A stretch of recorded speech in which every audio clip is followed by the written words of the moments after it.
In this video, I want to show you how to transform your Asus router into an access point.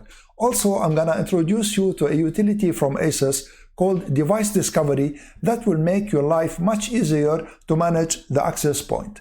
In my example, I'll be using the Asus router RT-AXE7800, but the instructions you're gonna see will apply to all Asus routers that support the access point mode. So let me start with the first step.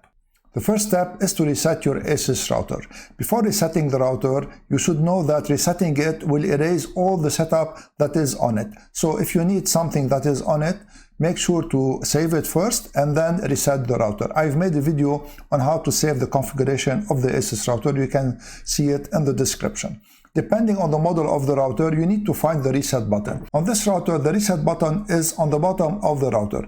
The router should be turned on for at least 1 minute before performing this. So I'm gonna turn the router like this, and this is the reset button here, and I'm gonna press it with the sharp object, and here it is a pen, and notice on the front of the router it will blink. When it starts blinking, release the button and wait for it to reset.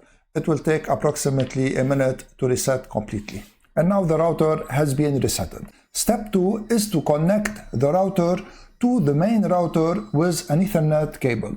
So connect the Ethernet cable to your main router on any LAN port, and on the router that you want to transform as access point, you need to connect it to the WAN port. So I'm gonna connect it now. The third step is to get the default SSID of the Asus router that you just reset and connect to this SSID from any computer. So on my router, the SSID is on the bottom. So get the information and get the password, and let's go to my Windows 11 computer and connect to this default SSID. Step number 4 is to download the Device Discovery utility from Asus so that you can connect to the Asus router seamlessly and very fast without going and searching for its IP address. So in your web browser, go to asus.com, hover over support, and then click on support. Click on Download Center, and in Download Center, put the name of your router. So for me, it is RT-AXE7800, and choose your router from the list. And on the right, click Driver and Tools, and scroll until you find Asus Device Discovery. Click on Download, so to download it. And once it is downloaded, go to the folder where it was downloaded, and we need to extract it. So right-click on it, and then choose Extract All, and extract. So it will be extracted, and it will open the folder automatically. And double-click on the file, so to install it. Click on Yes if prompted, and then choose your language, and then click on Next here, and then Next, and here also click on Next, and it will be installed. So now it is installed. Let's launch it. I'm gonna keep the Launch Device Discovery checked, and then click on Finish. It will launch. So when it launches, it will discover your Asus router.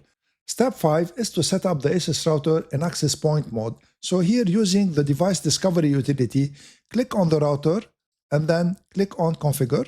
It will open a web browser directly on the administration page of the router. And this is really very good. So here you need to agree to the terms. Feel free to read everything if you want to, and then you need to agree to them. And this is also something that you need to agree to it. And this is a web page to set up the router. Here you need to click on Advanced Settings. And under Advanced Settings, you need to click on Choose Operation Mode. And this is where you choose the access point mode.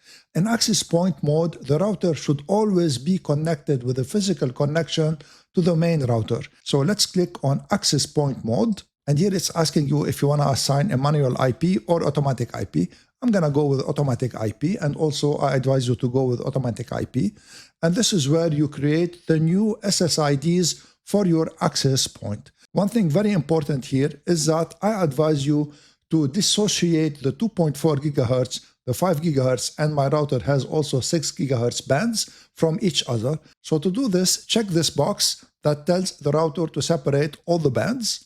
And here you need to create an SSID. For the purpose of this video, I'm gonna choose KST. And notice how it wrote KST 5G for the 5 gigahertz band and KST 6G for the 6 gigahertz band. And once you put the password for the 2.4 gigahertz band, it will put the same password for the other bands. You can change it, of course, if you want to. Here, I'm not gonna change it. So I'm gonna put any password. Of course, choose always a strong password.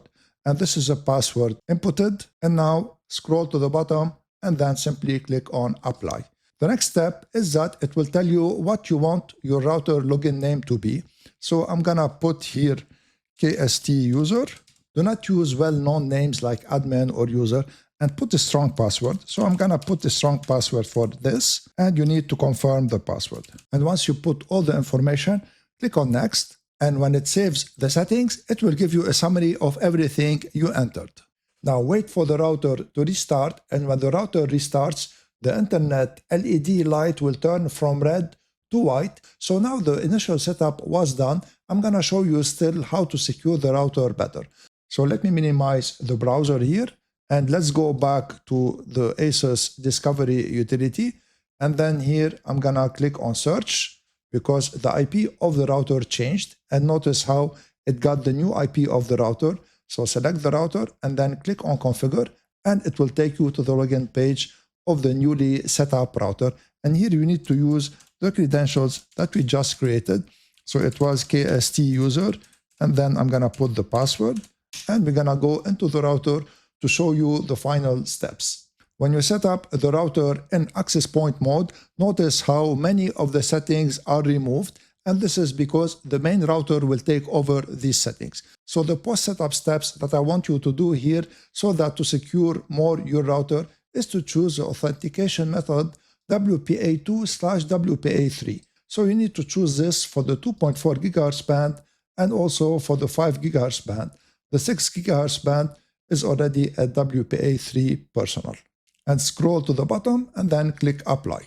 And now your router is ready to be used as an access point. So let me show you the newly created SSIDs. I'm gonna click on the network here, and then you're gonna see here that we're gonna see the KST_5G, and so on.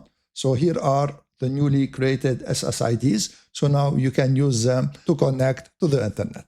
If you have any questions or comments, feel free to put them in the comments section below, and I'll be more than happy to answer all your questions and all your comments. If you liked my video, please share it, subscribe to my channel, and give this video a thumbs up. I would really appreciate it. I want to thank you all for watching. I'm Eloy from Knowledge Sharing Tech. See you in the next video.